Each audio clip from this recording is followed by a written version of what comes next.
Good morning. It's 8 minutes past 10 o'clock. It's another beautiful, fantastic Sunday morning. And how's everybody doing? Well, who went to church today and who's just returning?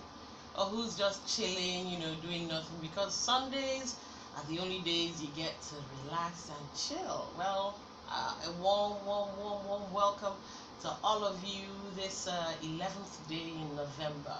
Slowly but surely, yeah, is gradually coming to a close. 2019 is just around the corner on the horizon. We can see it. We can see it.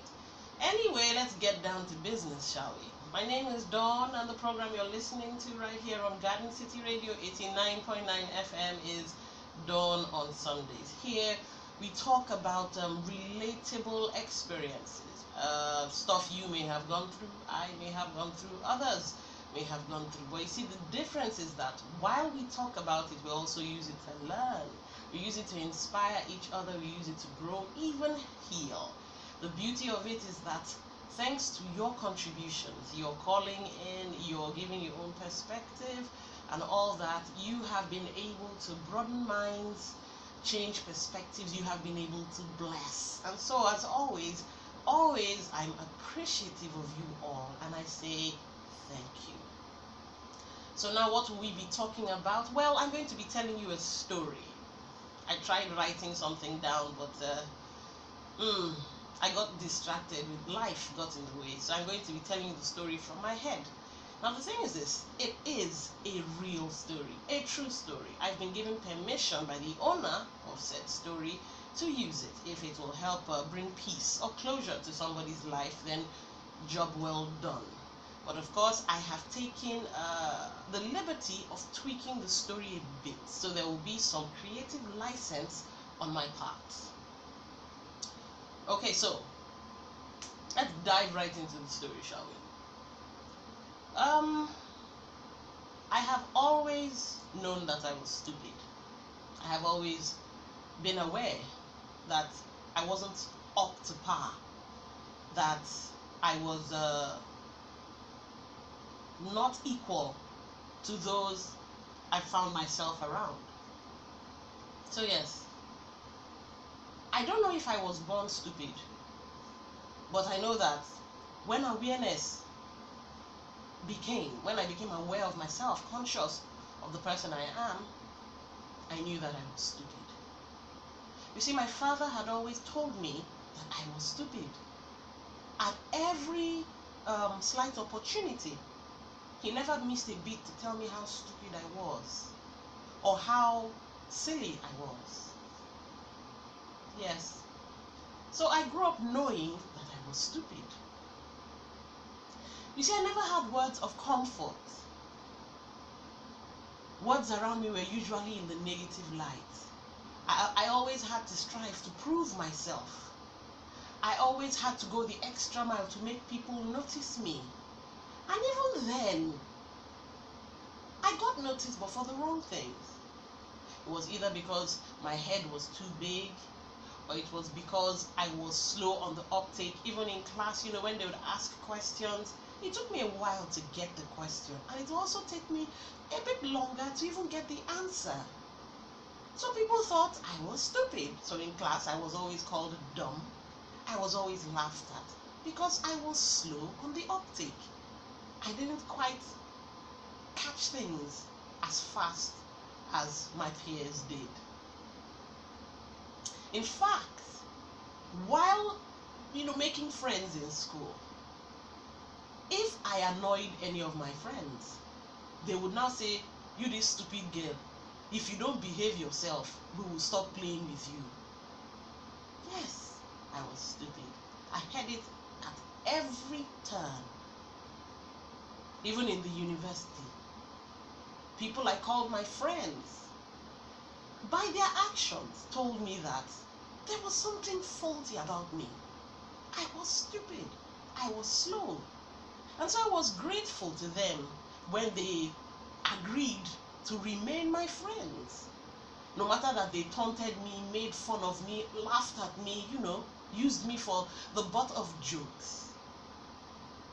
I accepted it as my fate because I was stupid. Remember I said I'm not sure if I was born stupid, but along the line, I became stupid. The funny thing is, I always got good grades, stupid as I was. Some of my friends called me clownish, saying I belonged in a cartoon because I behaved differently or because I was different. Yeah, I was stupid. I am stupid. One day, a good friend of mine, a young man, would tell me, you know, Sissy, you don't have friends. And I asked him why. And he told me he was at a certain place and a group of girls were talking and laughing about some girl. And it turned out that it was you, Sissy, they were laughing at. I felt bad. These were people I called my good friends. And even after learning about their treachery, they came around me. Sissy, give me this. Sissy, give me that. Sissy, can I have this? Oh, Sissy, do this for me. And I'll gladly do it with a smile on my face because I guess that's how stupid people got treated. So, it was a privilege to be in their presence. An honor even because I was a stupid girl. The weird thing was that even the guys I ended up dating would treat me anyhow. Some would blatantly cheat under my nose in front of me and make no fuss about it. They made no effort to even hide it. And sometimes even blamed me that it was my fault that they had to cheat because I wasn't doing enough. And so I put in my all. Because I guess stupid people tried harder.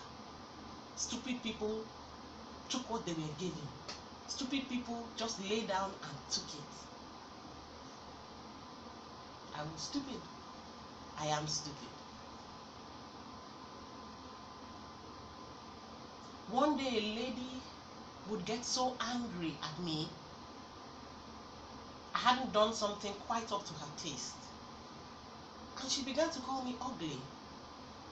That I wasn't even pretty. Maybe she had been having a bad day, I don't know, but I was already used to such treatment because I was stupid, slow on the uptake, couldn't quite understand things, and yet, like I said, I was getting good grades, I was passing, I was moving upwards, yes. I would call myself upwardly mobile. But I knew I was stupid. And I kept it inside of me, not telling anybody. I just knew. I mean, it's a great thing to know who you really are. A stupid person. You know the funny thing? Even family members treated me like a stupid person. I shied away from my nuclear family and spent more time with my extended family. I happened to school in the state where they lived, so I spent more time there. And my uncle was also very nasty towards me. If I was having a discussion with his children and I made a point, my point was always wrong. But I took it in my stride because deep down inside I knew I was stupid. Let me give you a perfect example. One day we sat around, myself and my cousins, and we were talking about the gift of life. And I said it is a miracle when you wake up each day. That is a grace of God and a miracle because you could have died. And from across the dining table where my uncle sat eating, he screamed, "You have joined all these Pentecostal people, haven't you, to be talking all these things that they say?" Yes, I was Anglican. So we don't particularly subscribe to some unorthodox teachings. In fact, I had heard this from the mouth of a televangelist, one of them Joyce Meyer types, or should it, I think it was Joseph Prince, or maybe Creflo Dollar. And it seemed to make sense to me that yes, waking up every day is a sort of miracle. And so I bought the idea. And thinking myself a bit smart, I said it in their presence, but only to be shut down by my uncle. Well, stupid is me. But imagine some days later when we attended church and the teaching was on the gift of life. And guess what? Right there on the altar at the pulpit, the vicar said, waking up each day is a miracle. And I was so stunned. For the first time in my life, apparently, I had been right about something. So maybe I wasn't so stupid after all. I stole a glance at my uncle, whom I happened to be sitting beside, and he was stony-faced, staring ahead. I wondered if he remembered our encounter when he screamed out at me, making me feel so, well, stupid. And that's how my life has always been. At work, people do the same thing. I give a good account of myself, and yet these people still ill-treat me, talk down to me. They're quite condescending. And I wondered, what is wrong with me? Why can't I seem to get it right? Sometimes when I walk by, I see they have this weird look. You know when they say they look at somebody with side eye? And I wondered what I did to these people.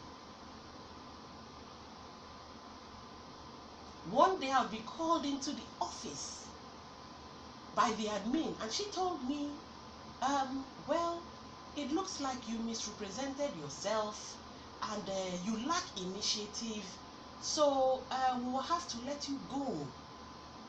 And I bought what they said. I lacked initiative. I misrepresented myself. I wasn't giving a good account of myself. I guess my stupidity was following me everywhere.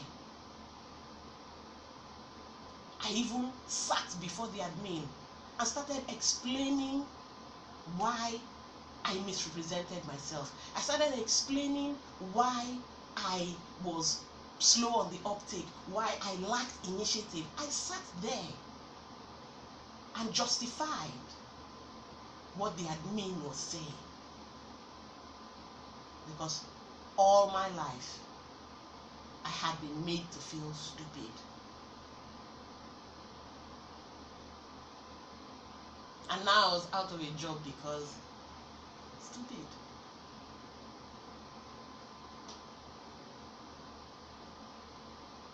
I went home sad. And so I decided to play around on my phone. And I came across a young man who had been, I'll call him a motivational speaker. And he sounded so vibrant, so aware of himself, woke, as they say.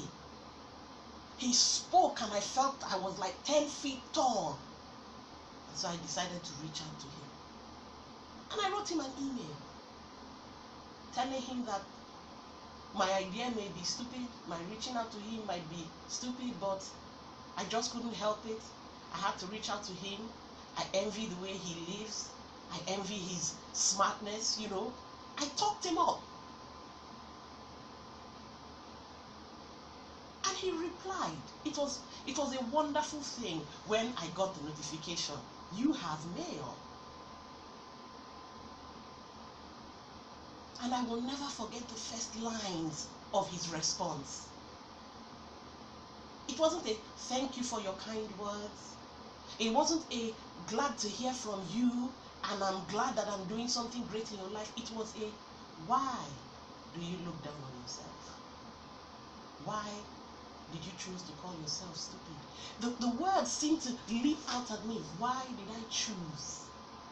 Yeah. And I wondered, why did I choose to call myself stupid? And over time, he and I began to correspond. And anytime I use some derogatory word on myself or to describe something about me, he would call me out on it, and I began to notice that, yes, I was actually believing these things about myself. Stupid, less than, not good enough, idea might be poor. I always started sentences. I always began my conversation with an apology or an excuse. Well, you know, my idea might not be what you like, but then I'll give my thoughts. And he will call me out on that. Why do you do that? Why are you not sure of yourself? And I couldn't answer, because I didn't know why. I just knew that, well, this is me. This is how I was created, you know. So I have to apologize in case people don't like what I say. I have to be careful so that I don't annoy the next person or step on someone else's toes with what I say.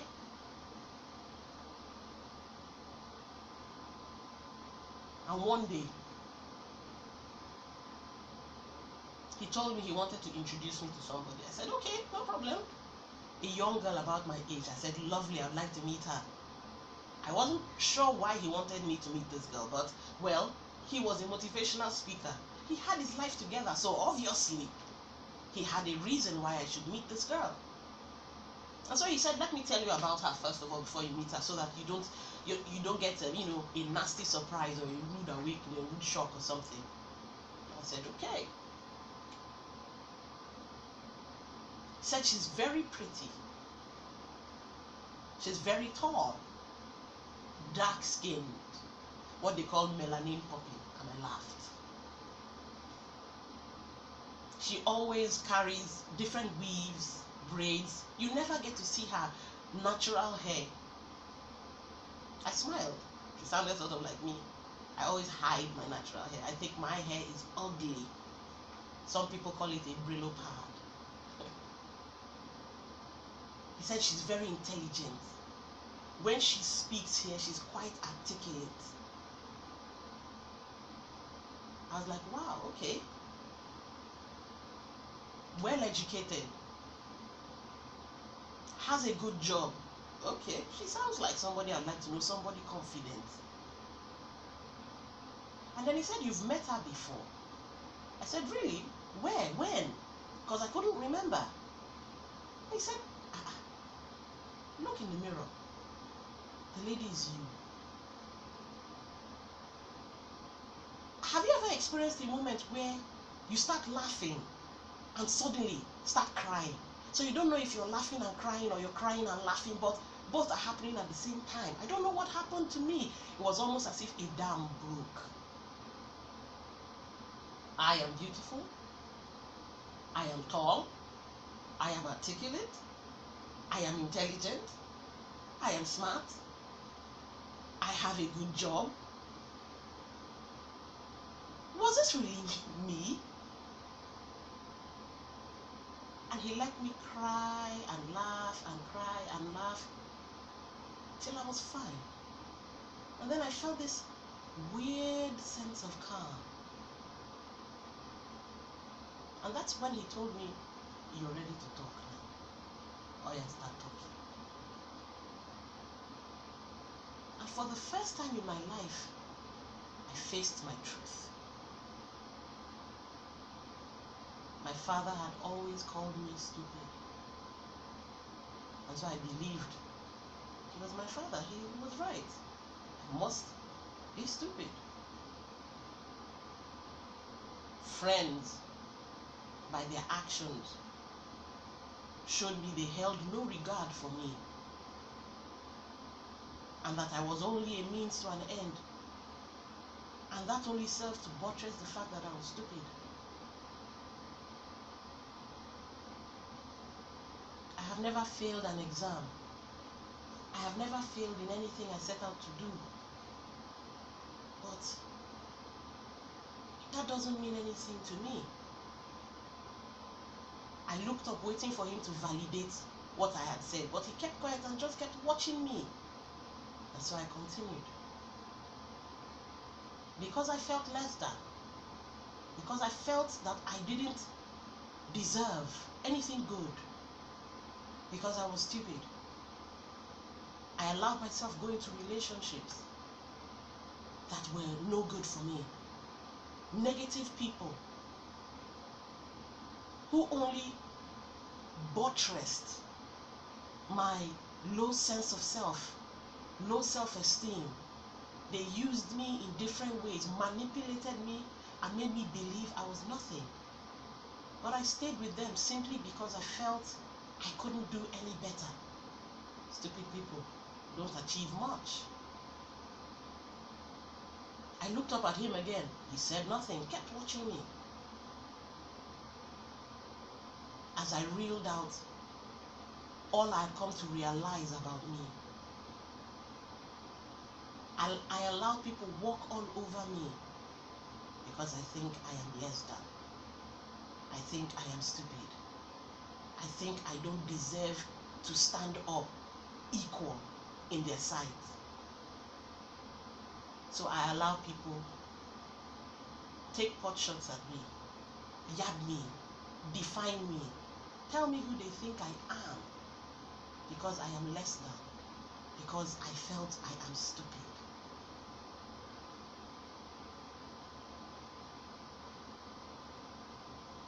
And I grew quiet. And so did he. He just kept watching me.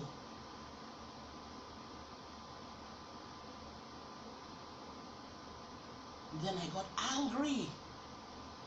I was so angry. Who are they to tell me who they think I am? Who are they to step all over me? Who are they to call me stupid? Who are they to take advantage of me? I just kept screaming. Who are they? Who gave them the power? Who? And when I asked that question, who gave them the power? He smiled and looked at me, but didn't say anything. And hot tears of shame fell down my face. Who gave them the power? I did. Who allowed it happen? I did. Who believed that I was stupid? I did. Who lived life allowing negative things happen to them? I did. I did. I did. And suddenly I realized, just because I was slow on the uptake and yet still could understand whatever was being said around me, didn't make me stupid. I was simply different, not stupid.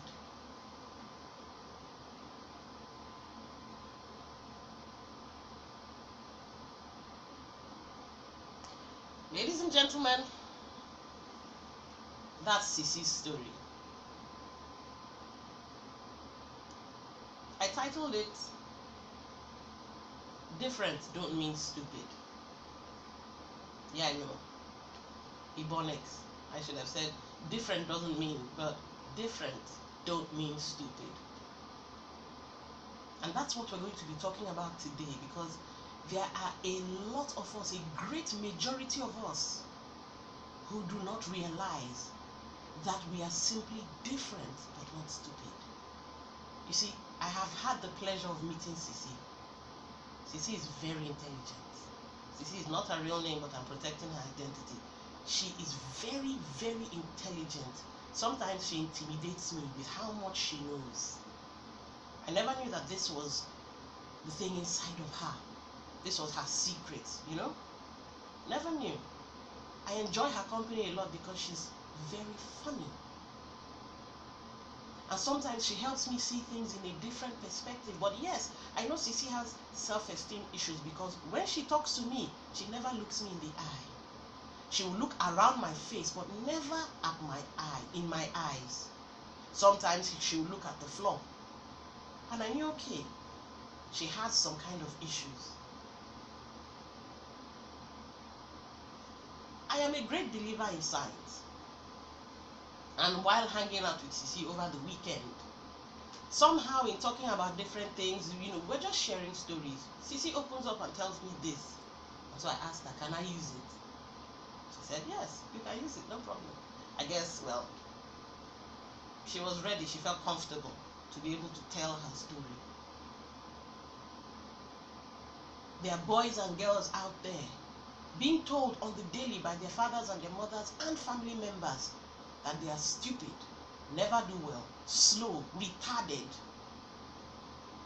when they are simply different.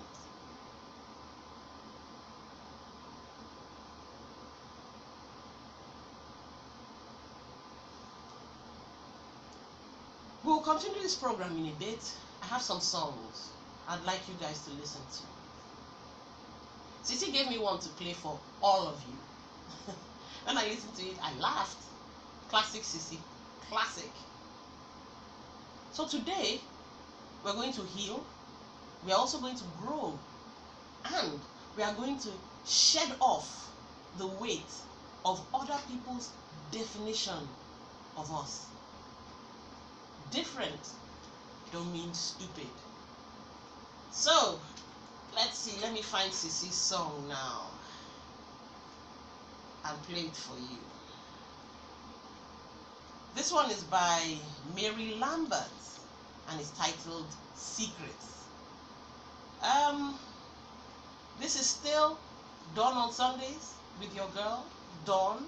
I'm going to be here from now till midday. Yes, we're going to be talking. We're going to delve deep into ourselves and see ourselves for who we really are.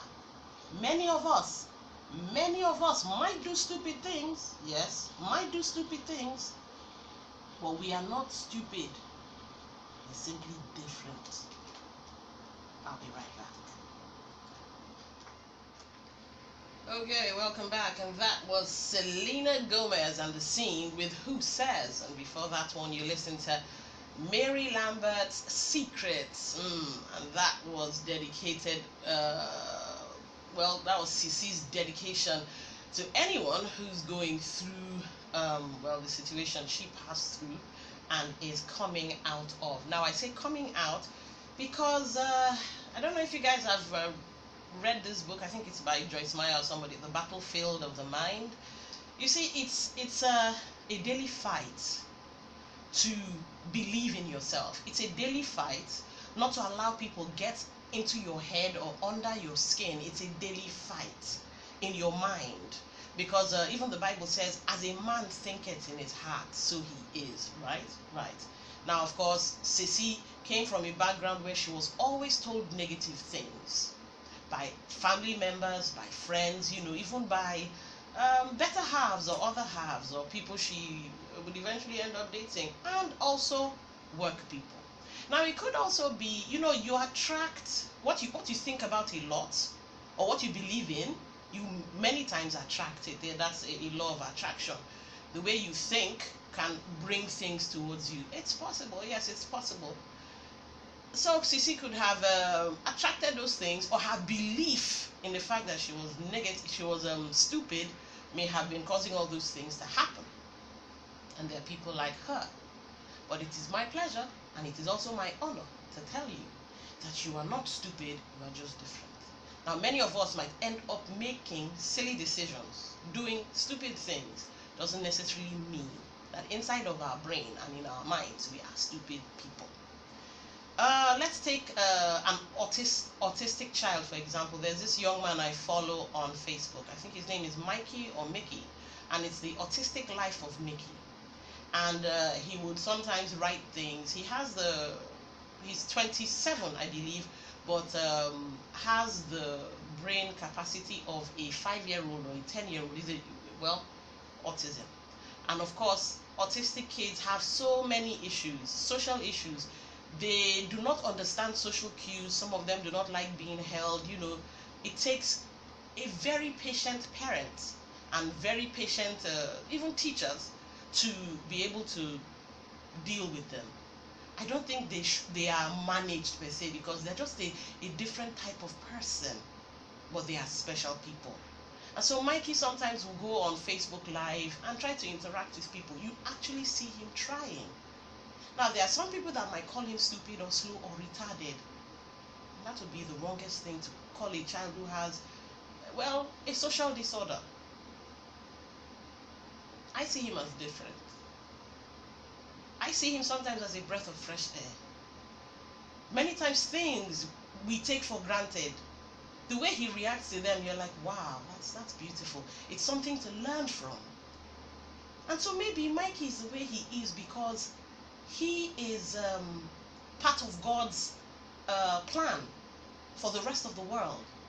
When you get to interact with a person like Mikey, your eyes get opened. You learn something new, something different, something beautiful. So that's the same thing I'm saying to you who has been looking down on yourself all this while. You have something to offer.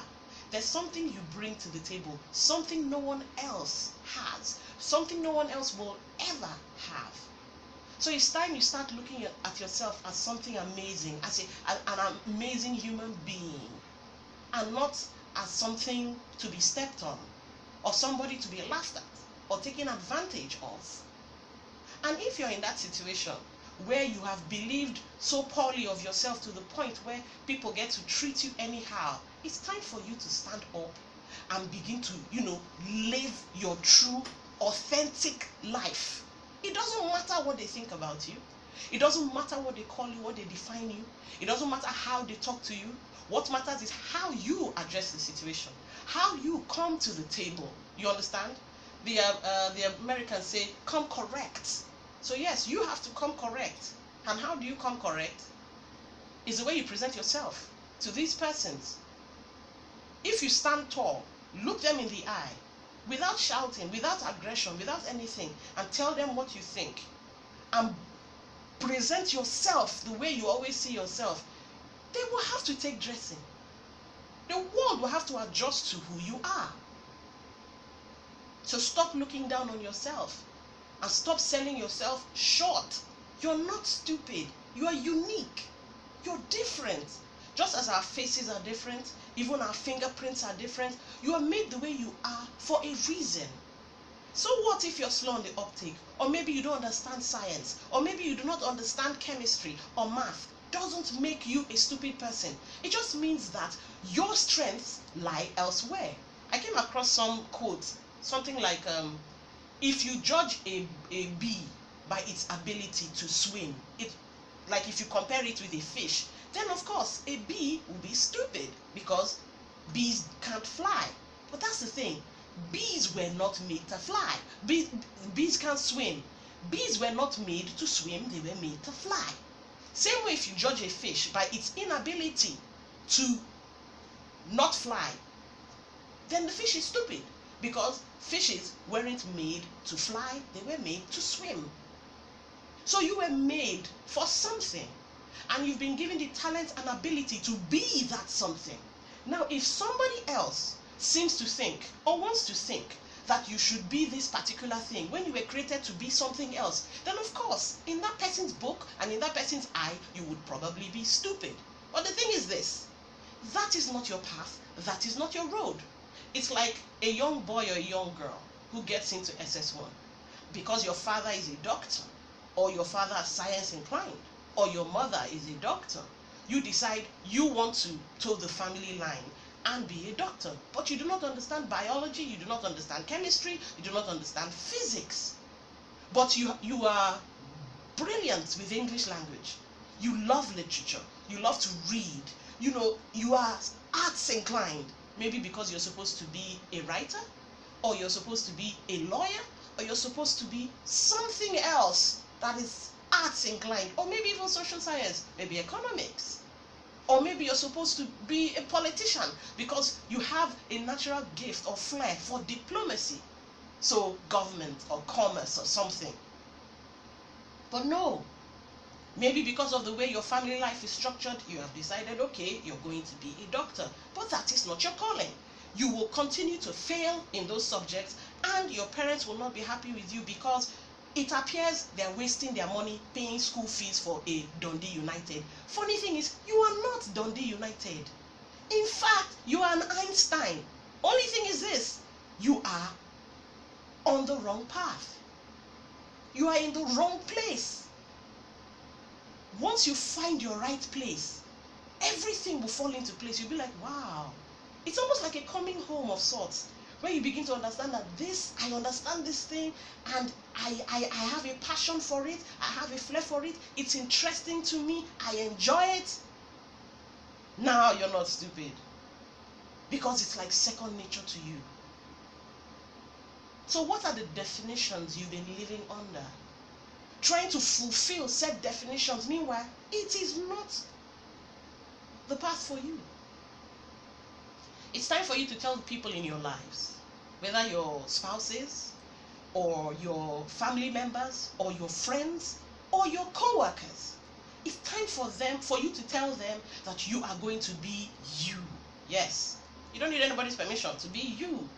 You are going to live in your own skin. You are going to be an original and not a copy, because there are so many of us who are copying people. We are imitating people, thinking, oh, this is how cool people are, or this is how people who people like behave, so I will now be this person. And you start imitating another person on their walk. If God wanted you to be like that person, he probably, in fact, what am I saying? I was going to say he probably would have made you twins. But even twins are different. So maybe God could have cloned you. But I mean, what is the point of being exactly like another person and missing out on the beauty that is you, and denying this world the knowledge of you, of your existence, of what you are supposed to bring to the table? Imagine if Wole Soyinka decided he wanted to be like Awolowo and went into government. We would have missed out on the plays and the books he has written. Or Chinua Achebe, we would have missed out on stuff like The Concubine. I think he wrote There Was a Country, I think. He wrote books like that. What if, let's see now, who can we relate with? Okay, for you football lovers, Cristiano Ronaldo, or is it Messi? I know one of them has running rivalry with the other. What if both of them had decided they wanted to be doctors or lawyers? And that was not in their destiny, or in their DNA, or in the plan. We would miss out on knowing these legends. How about Pele, or Samuel Okparaji, Austin Okocha? Well, a lot of you people like football, so, you know, we would have missed out on knowing these people, and they would have missed out on leaving their mark on the world, because they wanted to be somebody else. I think I'm about to have a call. Okay, I'm pressing the call. Don't worry, I'll be opening up the phone lines in a second or two. You get to call in and advise people, or tell us your story, how you have looked down on yourself because you want to be someone else. Why would you want to be someone else? In fact, let me tell you this story about somebody who wanted to be someone else. Two young girls, once beautiful, cool, popular, very interesting, you know, well, you could say she had a certain sex appeal. And here was this her friend who was, well, okay, in my book anyway, she looked okay. She was pretty, she was intelligent, you know, just, well, I don't know if there's average this and that, because sometimes when you use outside to measure the worth of a human being, you fail. Because some people are beautiful on the outside and horrible, horrifyingly horrible, if there be such a qualitative term, horrifyingly horrible on the inside. Secretly, this girl who felt she was average always wanted to be like the beautiful, cool girl. This is a real person's story. Wanted to be like her. When guys came around, she would sit down and be watching her, because, you know, she just liked the way this girl exuded confidence, and, you know, it was a beautiful thing for her to behold, I believe. And she so wanted to be her, to the point where she started copying her mannerisms. Now, one day, I don't know if it's Bad Belle people or whatever, but there was this particular tabloid that used to run back in the day. They now did a segment on chicks that were, you know, runs girls and stuff. And this girl's name popped out in the newspaper. And it was almost like a reality check for this average girl. In her mind, she was like, see who she wanted to be like, oh, I see this person's name. Now, whether the allegations were true or not, it's a different kettle of fish. The thing is this: look at who you were imitating, see who you wanted to be like, and see what has happened to the person. Now, I hope that that was the moment of an awakening for her to realize that I would rather be me than be anybody else. And I'm hoping also that she has stopped looking down on herself and seeing herself as average, because nobody is average. In fact, like the song I played earlier, I think that was by Mr. 2K. I played that song deliberately. There's a part where he says, nobody special pass. God loves each and every one of us equally and has beautiful plans laid out for each and every one of us, if we would only realize it. And so, different don't mean stupid, as in Sisi's story. Different is a good thing. Different just means unique. Different means you have your own road and your own journey. Now, in talking about different, there are some people who would want you to fit the mold they think human beings should be in. Oh, don't sweat the small stuff. Oh, you take things too personal. Oh, you are too this. Oh, you are too that. Yes, because God made you to this and God made you to that. That is who you are. Of course, so long as you're not a psycho or some stalker or serial killer or whatever, the too much whatever God put in you is a beautiful thing. It's what makes you unique. It's what makes you different. It's what makes you special. It's what makes you you. So you know what? Revel in the too muchness of yourself. And don't let anybody sway you from believing that being too this or too that is a bad thing. Unless, of course, it is that you are too greedy, so you overeat and you're overwhelmingly fat. Or you are too selfish, so you don't like to share, then of course, those are bad things. But if somebody says, man, you are too, you laugh too much, or you're too friendly, or you wear too much makeup. See, me, if it makes you happy, so long as it's not causing harm to another person, directly or indirectly, pack it on your face. It's your face. If you want to wear all the wigs on the planet, wear, it's your head. If you want to, put contact lens or whatever, you get yourself. So long as it doesn't directly or indirectly negatively impact another person's life, hey, let them allow you to be you. Because different ain't stupid. Different doesn't mean bad. Different doesn't mean poor. Different doesn't mean negative. Different is a beautiful thing, because it makes the world go round. It makes life interesting to be able to meet different people and enjoy them in their differentness. Every human being, I always say, is a world, a universe, a galaxy of their own. And what a beautiful thing to be able to know these different people. Like Mikey, the guy with autism, who's trying to live his authentic, original life as an autistic young man. And he's opening eyes and he's teaching people with his simple way of living.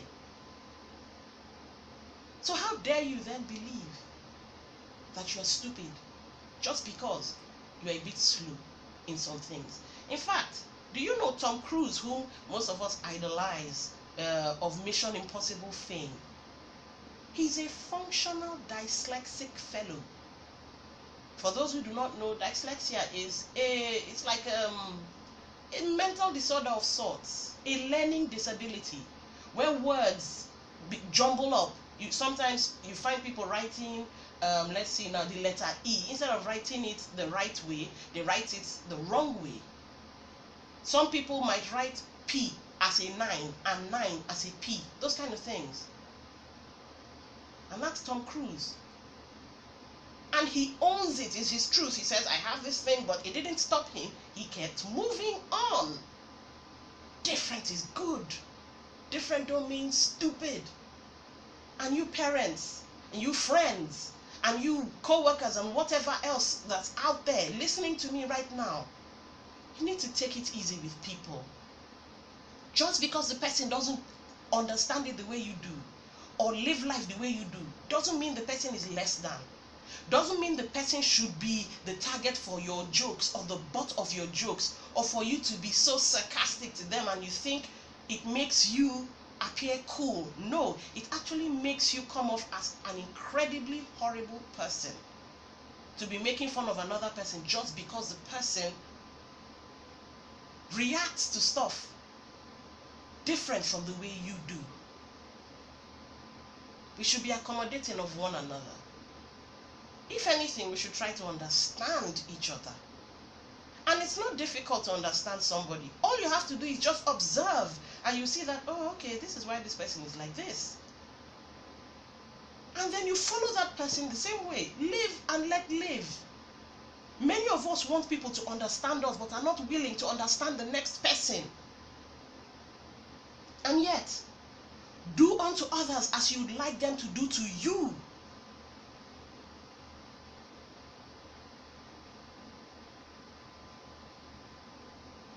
We should give people chance.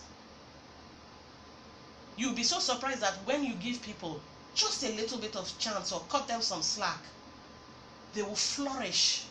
They will show you things you've not seen before. I had this friend who was going through a terrible divorce. Terrible. It was messy. It was ugly. And about the same time, she had gotten a really good job. I mean, juicy lala. But you see, divorce, it was taking its toll on her. In her head, she was just, oh! But she was fighting to keep it together. Outside, she was always her, happy-go-lucky type of person and all that. But it was all an act, a facade. And so when she'd be given jobs to do, because of all the thinking, sometimes she'd make silly mistakes. Mistakes that she shouldn't have been making, because she was thinking. Now, one day, she was given documents to rewrite, to edit. Put what is in there, and remove what shouldn't be there. She was supposed to work on the document and send it back as an email. But because of thinking, she read the documents, then wrote out what was not there, and wrote in what should have been there on a piece of paper. Not thinking about it at all, she now took this piece of paper and went to give it to her boss, who lost her mind and started screaming, no, and stomped out. Apparently, it had been happening too much. Well, it doesn't take a brain surgeon to know that she lost the job. And things became difficult for her. And she would sometimes tell me, say, Don, if only those people had given me a chance. I was passing through hell. If only they had given me a chance. Nobody was willing to listen. I said, my sister, I'm waiting and they see inside soup. But at least, you're still managing. Life is still going on.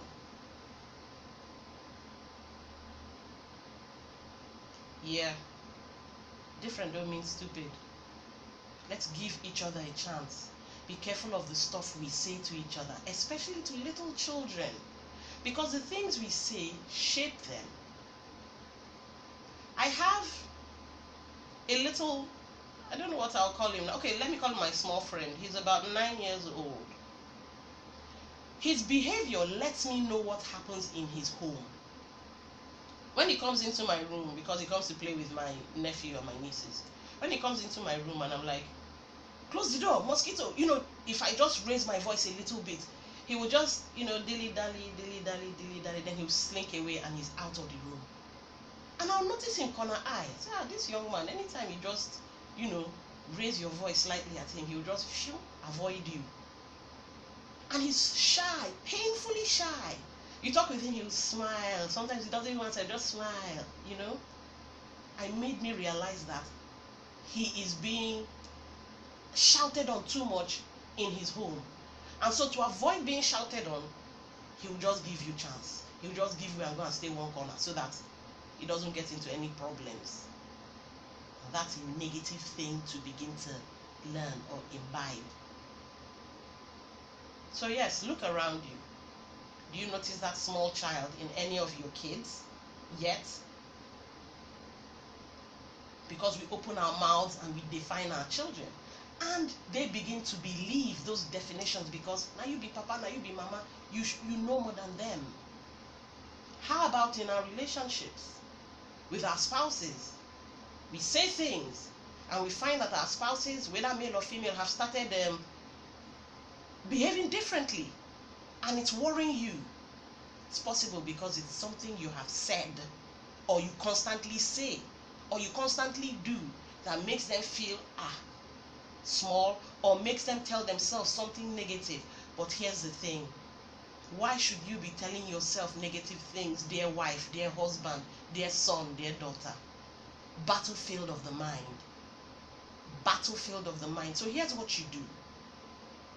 If you cannot fight to guard your mind or guard your emotion, then go and meet the object of negativity, which would be your father or your mother or your friend, whoever, and speak to them calmly. No need to shout, no need to accuse.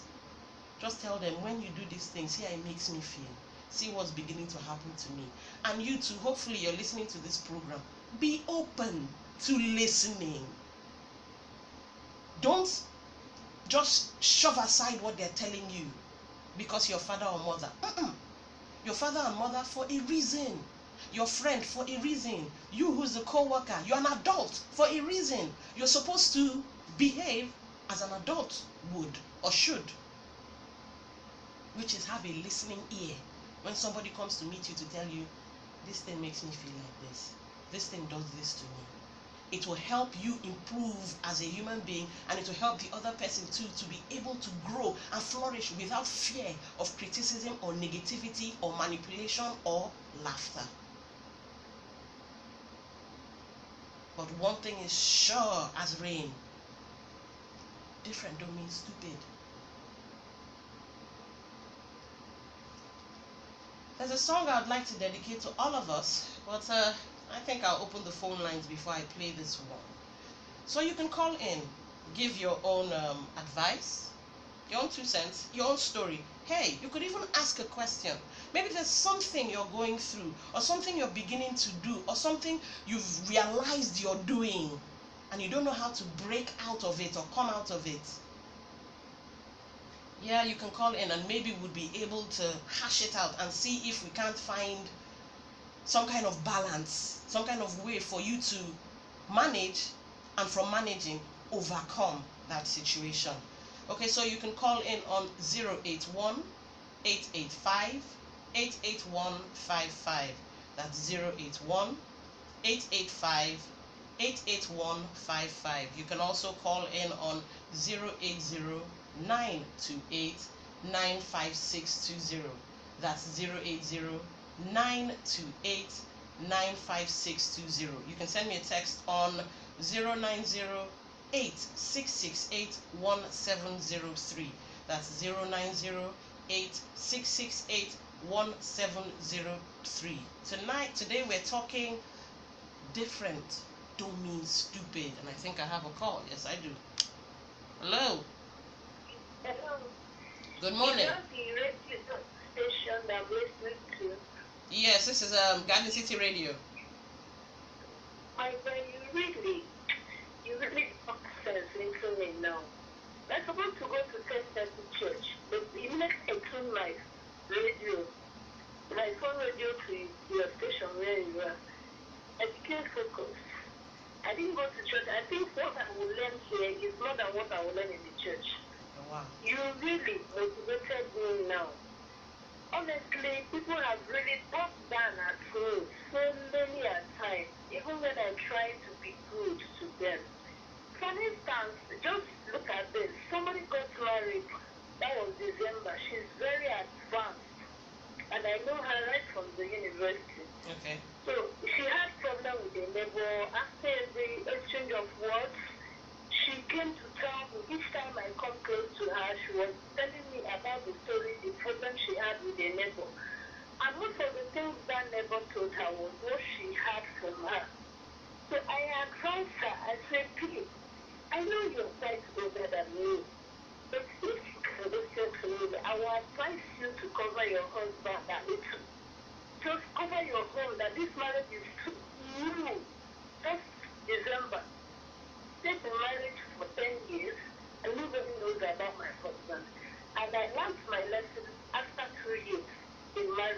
when I confided in someone, it turned out to be something to knock me down. I thought I was doing a good to this woman. It turned out to be something else. She disgraced me. She made me, people see me as a bad person. Wow. Almost everything we discussed, she started calling so many people, telling them that I said I talked against them, I did this. Well, I never did. Honestly, during discussion, there's something you raised up. I will not cheat mine. The mine was told to people. What she said led me to cheat that wasn't even mentioned. The level of my education, and when this happened, you see, the shop filled with people telling me that I said, and this girl I've been avoiding in my life. I don't even want anybody to come and ask me, you said, I had you said. Just an advice. I became a gossip. I became a troublemaker just from my advice. But listening to you now made me to change some things. Because after that event, I've not been myself. How can me, as a person, answer a gossip? How can a person of me answer a troublemaker when I'm trying to make a sister to have her home, her husband being shedded or being covered, instead of being discussed, being a topic of discussion here and there because she can't keep her mouth. She tells everybody everything about her husband, and I don't like it. It irritates me. Please keep this work on. Thank you so much. Okay, thank you for calling. Wow, that was yeah, and you could hear the pain in her voice. I'm so sorry that you had to go through that. I'm so sorry. Hello. Good morning to you, my lady. Good morning, the real gift. Thank you very much, my lady. Well, let me start by telling the lady who just called in. Yeah. It's a good thing she listened in today. And you see, you don't make people determine how you go or how you live your life. It is said in my community that you don't plant your corn with some other person's rain. And that's one thing I believe, that it doesn't matter what some persons will say about me, especially the negative ones. I have to shrug it off, because I believe that the only way I can prove to you that what you said is a wrong perception is doing what I have in mind to prove you wrong. I remember sometime many years back when my own father, myself and two other of my younger siblings, when he told us we did something wrong anyway, and he said he regrets having us as his children. In this moment, if I tell him this is something you said a couple of years back, he will be surprised, because I believe it's no longer in his mind. But for me, I'm happy to know that the same persons he said he regrets having as his children are the ones taking care of him today, are the ones he runs to for assistance, financial or whatever. He's still living. I mean, my dad. Assuming we entertained that comment and took it to us, yeah, this was with my own father. They regret having picking or with the children, and then you put up a negative gap on yourself, automatically he would have succeeded in the comment he made. Because I believe when people say something wrong about you, the only way to prove them right is to do what you believe is the right thing. When I wanted to get married, my father objected to the woman I wanted to marry. reason. He doesn't like the tribe she comes from. My mother said some other things anyway, which I don't want to say on air. But I told them I will make the choice myself. Because I'm the one to live with this woman, not either of you. If you like, you come. If you don't like, you stay. I went ahead to do what I had in mind. And today, we are still standing. While they, I believe, have eaten their words, because I can tell you that today, my wife,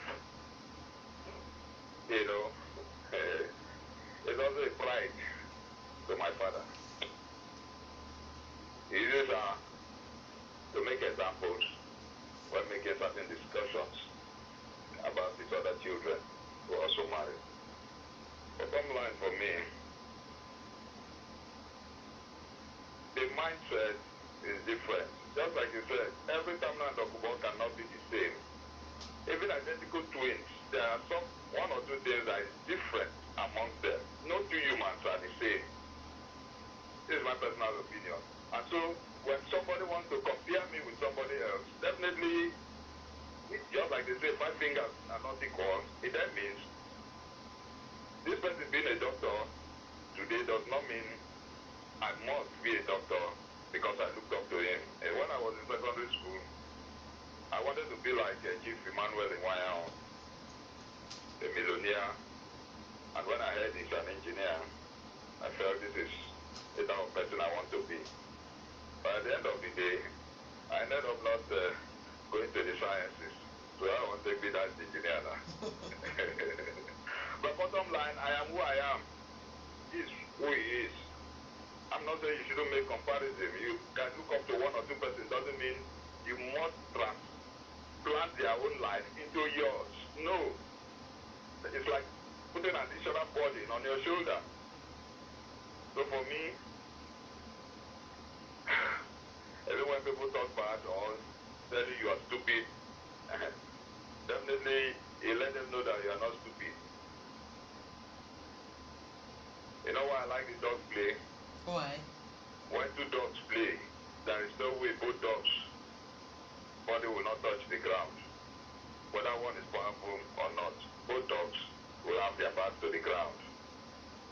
And that's how I expect every time I talk about to live with others, other humans. I mean, it might be your sisters, your siblings, your relationship, your marriages, because it's all about give and take.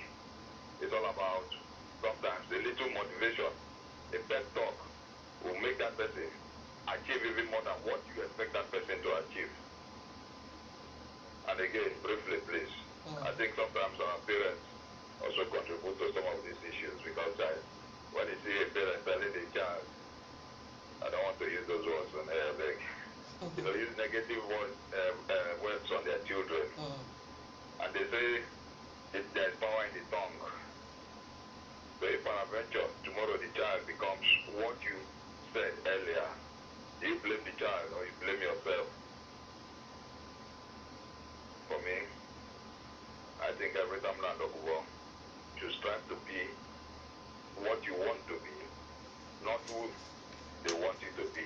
Because in the words of Dolly Parton in that song, Coat of Many Colors, there's a line that said, she said, that one is only born only if he chooses to be. So for me, I choose not to be stupid. I choose not to be poor. I choose not to be put down by anybody. It starts from the mind. And when you have that mindset, believe me, you will achieve even beyond your own expectations. Thank you very much. Thank you so much, Real Gift, for calling in. Have a great Sunday. You too. Wow, I enjoyed that one. Oh, yes, I enjoyed it. Please, please, please, please, please keep your contributions coming in, because somebody is learning. Lives are really, really changing. Hello. Good morning. Morning. What's your name? Where are you calling from? Happy Sunday. This is Jude from Adazan. Jude. Oh, happy Sunday to you too. Okay, so what do you have to tell us? I missed your program for some time now. Okay. I don't know. Are you discussing attitudes or how we limit our thoughts to our spouses this time around? Let me know how the direction I will go now. Well, basically, what I'm talking about is different doesn't mean stupid. It's not limited. It's not limited to anything. Different doesn't mean stupid. You know, there are some people who act differently in life. Maybe they could be slow. We look at them and think they are retarded, or the definitions we give people based on how they behave or how they react or how they come across, and then we decide to start calling them stupid, retarded. The different things we do. Yes. Okay. Let me just say, I want to look into it from three angles. Okay. Let's start from the basics, being the family level. All right. For a long time now, the family is no longer playing the role it's supposed to play. We have shifted everything to pursuit of material things. A situation where a man and the husband will jump out of the house in the morning, leaving the house to the maid or whoever, the house helper. I wonder what we think. And if it's probably you don't get back in the evening, the children might have slept. How we are taking care of the whole thing. We don't care. These days, you see somebody, we both have paid for school fees, I've fed them, I've clothed them, I've done this, I can take them out. Yes, at all, they are receiving the normal training they're supposed to receive. Because in the church I attend, the professors during baptism, that you have taken the responsibility of bringing the children up. And the responsibility is not just finance-wise, but holistically, you have to bring the children up. And we are not doing it. And that is because of the whole thing that we are seeing even in the general society. The family will get grip of their children, train them, teach them the truth, this before the age of 18. Like what I always tell people, anybody who has died under 18, you are just like an apprentice. You are doing your apprenticeship until at 20, you make sure that the children have passed out. Then you have become an accomplished human being. But when you neglect all these things and you fail to do them, if at 20 these children could not get the normal nurturing that they deserve, I don't think that things would be all right at the end of the day. Secondly, we are living in an era whereby we copy a lot. And most of the things we copy, we don't even try to read the meaning across the line to know the meaning of what we are copying. We are just imitating because another person is doing. And those things we are imitating might not favor us. So we have to do things the proper way they are supposed to be done. Like what I've said before, money now is controlling the whole thing. It does not matter how you do it. It does not matter what you are having the money. You have become the talk of the town. If something is happening, and let's assume, your integrity is that you remain for the truth, and the truth must stand. People don't care. What they care about is who holds the money. But at the end of the day, they will still realize that what you are telling them is the truth. So, my submission is that in this life we are living, all of us, we have the thing for the purpose. God has a reason for creating us. And we are all, each and every one of us, no matter, we are the drivers to our various destinations. All of us will have destination, and there are no two people that are having the same destination. We have different destinations. And it will be foolhardy for me to allow somebody to get into the driving seat to take me to a destination which he does not know about. And this is what we are experiencing. Only because I live in a house, in a yard, and we are trying to adopt a particular particular lifestyle is because somebody whom I don't know his background is living a particular life, then I want to adopt it. I want to own a certain property which does not match my family background, and I want to belong. My wife wants to buy this kind of stuff from Rafa, which my family, my pocket might not accommodate, but my wife must buy it to meet up. I don't know where we are going. And this is pushing us to all these kinds of hustling and hustling. Somebody wants to meet up, where are we between ourselves in the recent of it? I don't know where we are going. So, it is better. Even if it's marriage, we go back to groom people. Even churches should this time around.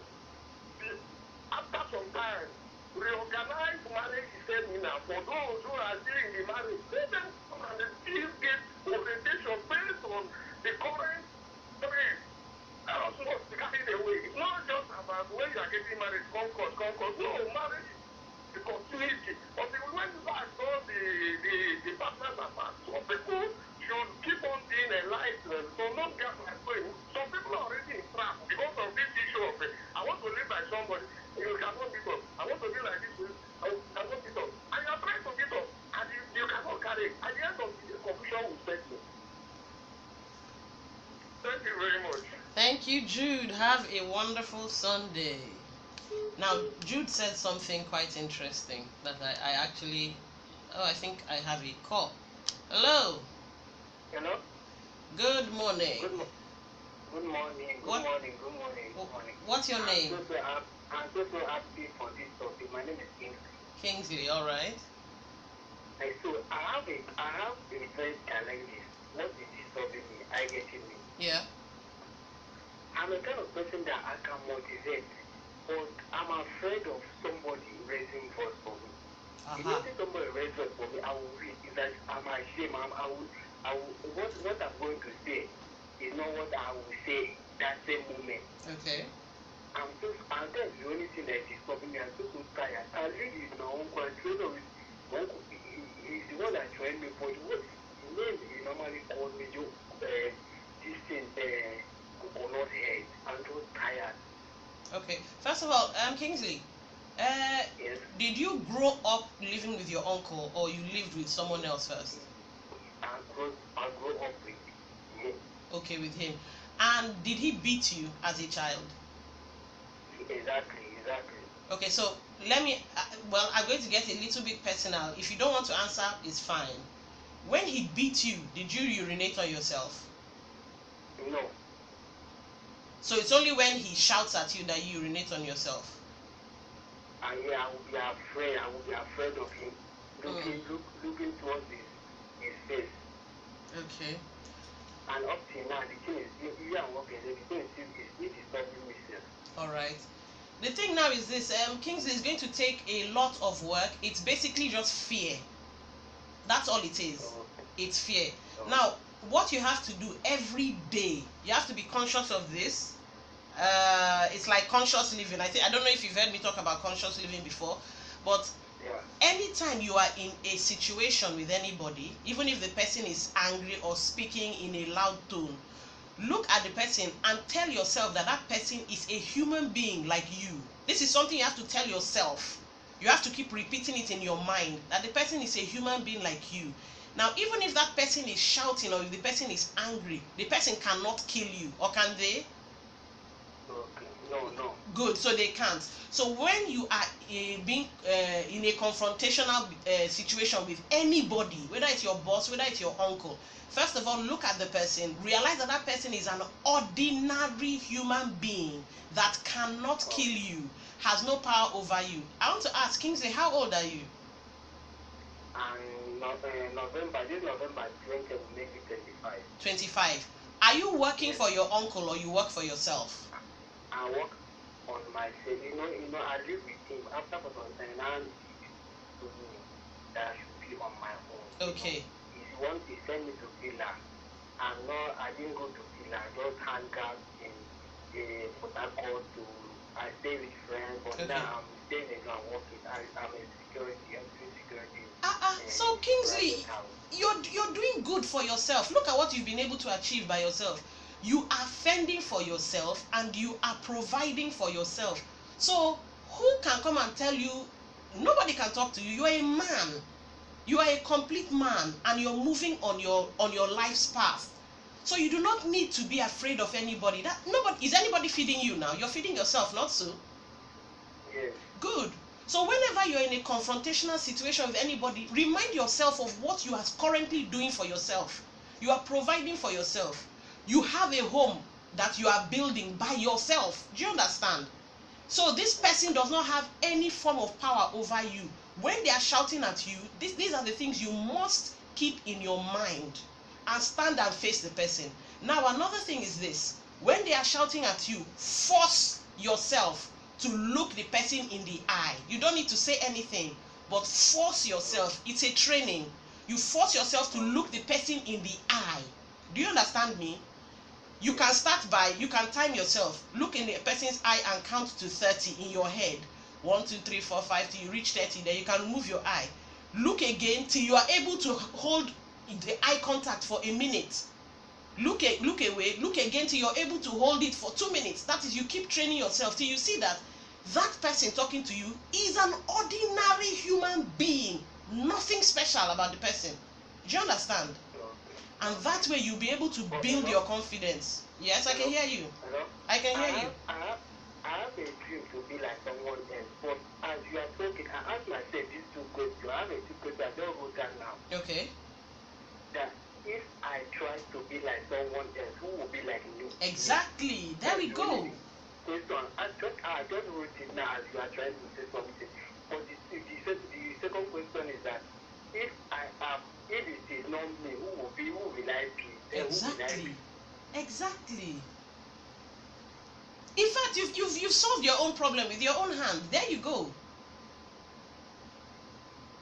Do you see it, Kingsley? Yeah. But the exercise I gave you, you have to do it. Do you understand? Force yourself to look inside their eyes. Okay? Yeah. All right. Thank you for calling, Kingsley. You see Kingsley's Kingsley's little problem, and it is a little problem. Yeah, I have a relation. This is close to home. A relation who's like him. In her situation, it's a lady. Just calling her name, she would feel the urge to pee.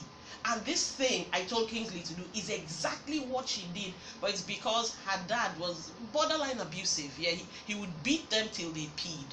So that was how she was able to get out of her situation. Hello.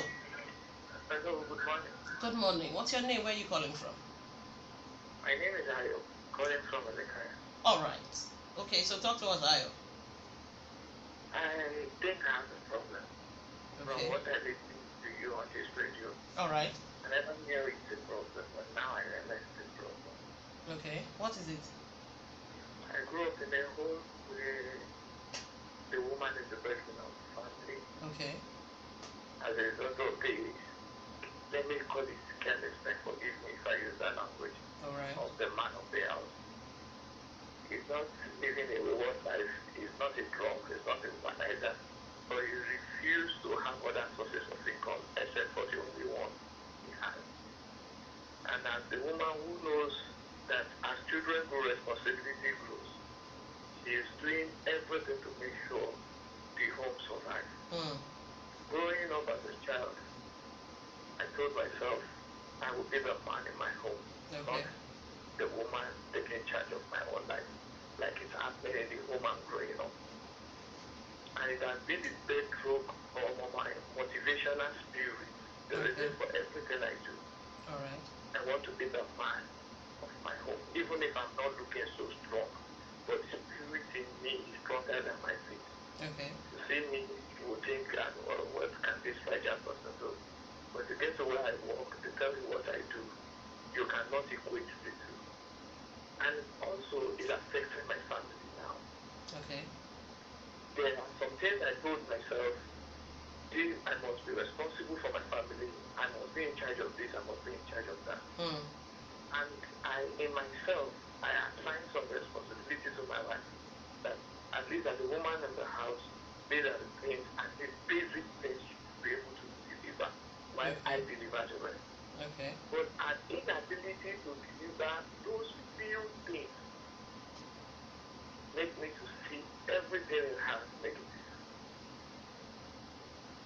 Okay. You understand what I'm saying? Yes, I do. Even if she's doing other things, so long as they are not in line with that my project, I'm not saying them good. The only thing I'm saying is either she does this and everything will right. And making her do it is a problem. Because probably as a human being, she has her own dream growing up. And it's not the same with mine. Okay. This is causing trouble. In fact, we are living separately now. Oh no. In two different states. We are not, our marriage is not over. We have kids. But I keep telling her we cannot live under the same roof except she does what I want. Now I can see from your speech today, like I'm imposing my life into her life. I did not give her the chance. Okay. And at the same time, she is not the type that would even go extra mile to find out the solution to the problem. She just believes one day everything will be alright. Sitting down, praying. And to me, prayer is the language of a lazy man. I believe in action. Okay. Do something that will give results. Don't sit down and wait for one divine intervention to come and work things for you. Your destiny is in your hand. Do things. That's my own philosophy of life. Okay. Now, But Ayo, can I ask you something? Please, I want to also ask before I forget. All right. Does this program come like this every week? Because this is the first time I'm listening to your program. Yes, every Sunday at 10. Okay, I'll make sure I never miss it. Okay. So now, Yeah. I am on the one side of the story because I have learned from what you have said. I wish she is here. So that she too can learn, then we can both sit down and make a reform in our home. Because I can see some aspects that are related to her from what you said today. Okay. I've seen some parts that are mine, and I know I'm going to make amends. But as she's not here, there's no way she can listen to that. And I wish I know about this program. Probably maybe I would have recorded today's topic. Don't worry, it will be uploaded. We record and upload on the Facebook page. So all you have to do is find the Facebook page, and it's just done on Sundays. That's all. Done on Sundays. Yeah, the name of the program is the name of the Facebook page. Done on Sundays. Okay. I think But at the end of the show, I will give out the information for all those things. Okay. Because I have really learned, and I think so many other family women, like somebody said, the lady that God said that she did not go to church, but she believes what she will learn here. But I've learned a lot. Thank you for the program. Thank you so much, Ayo. I still don't understand how I'm going to solve my problem. Well, it begins with the first step is you acknowledging there's a problem, which is what you just did all on your own. And then the understanding of what the problem is. The last call, I told him something about conscious living.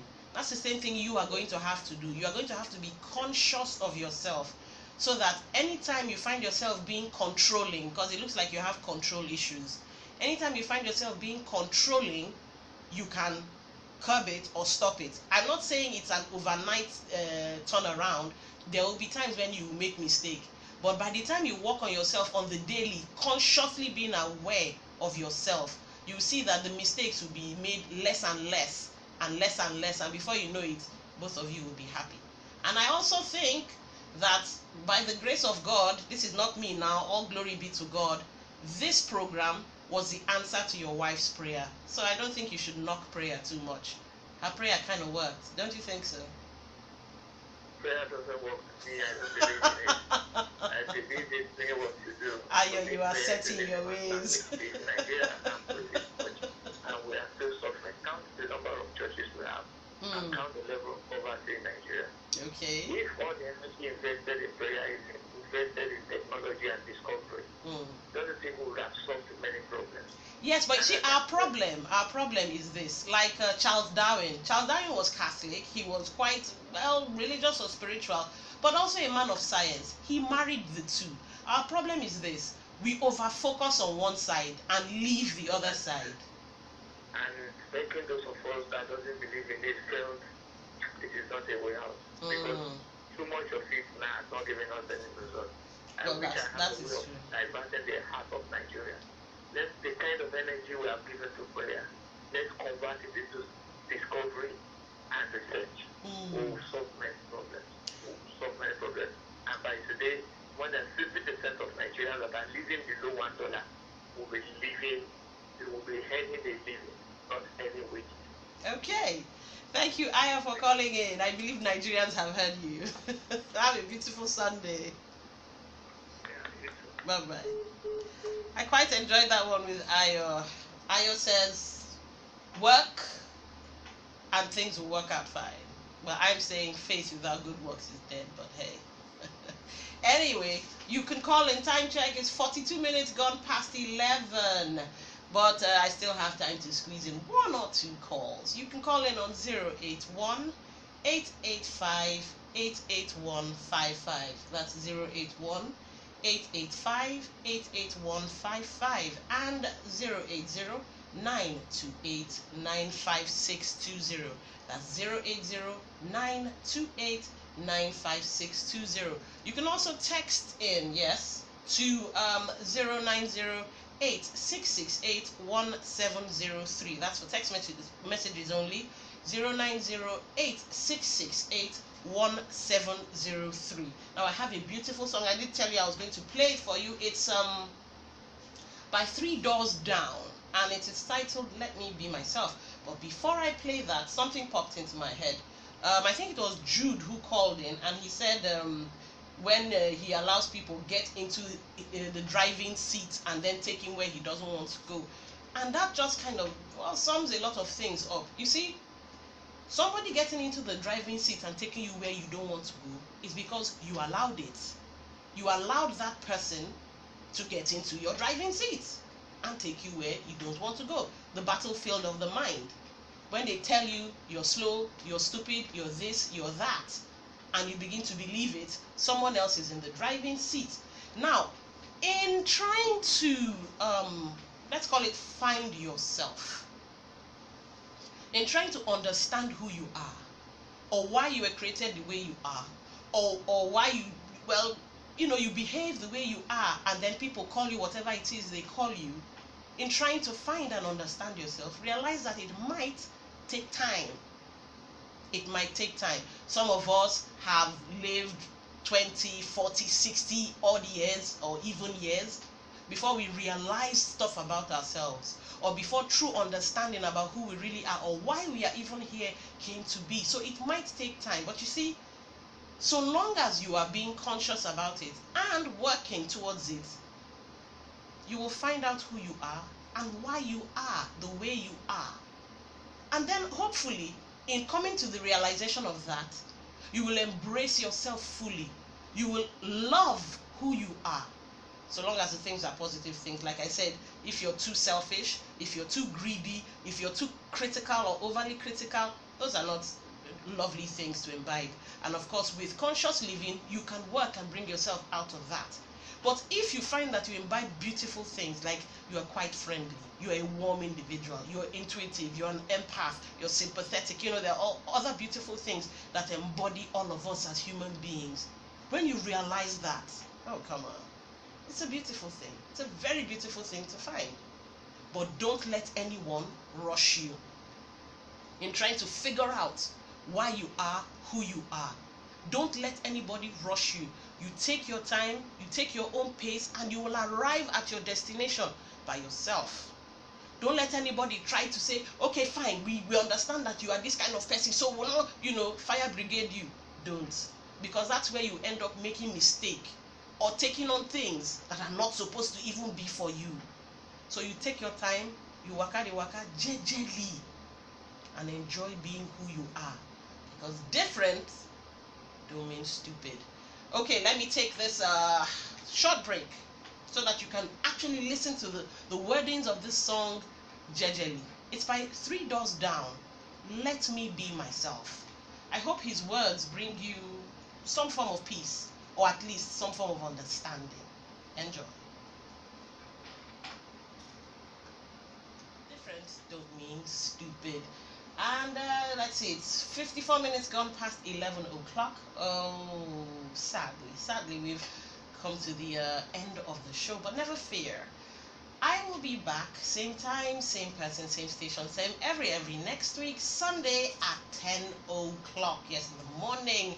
Right now, at about midday, we'll be bringing you the news, obviously. And from there till about 3, before the Sunday trivia, that is, we will be giving you nothing but old school hits and old school jams to make you remember back in the day. Of course, 3 o'clock, Sunday trivia with Aurelia. So I hope you guys have cracked open a book, as she always says, or at least Googled something. That's my own addition to that one. That will take us to about 4, where we'll give you some good music. And at 4:30, we have the Sunday. Miss Aurelia just walked in. I don't know if I should. Maybe, okay, I won't give this away. At 4:30, we'll be surprising you. Yes, that's what we'll be doing. We'll be surprising you. If you'd like to connect to the show, we have 2 Facebook pages. Yes, I was playing around and made 2. Don't know why. We have Dawn on Sundays and then Dawn on Sundays like page. Both you can see videos and write-ups and whatnot I've been posting. Now we also have a YouTube page, which is still Dawn on Sundays as well, for those of you who enjoy YouTubing there as well. And we are also on Twitter. Links will be posted. Links to the video will be posted on Twitter. Same at Dawn on Sundays. Now, if you'd like to connect with me, you can do so on the Twitter channel at Dawn on Sundays, or on Instagram. I'm at Charmcaster. Charmcaster spelled CHARMCASTAR. Now, for some one-on-one sessions, if you do not like social media, you can call and we can talk about stuff. Try to, figure out why what it is. You can call me on 08098051480. That's 08098051480. And yes, you can call me for anything. To sponsor the show, to place adverts, whatever. You can even call to say, hey, and I'll say, hey, right back to you. But yes, I really have to go, and I really have something I might be interested in.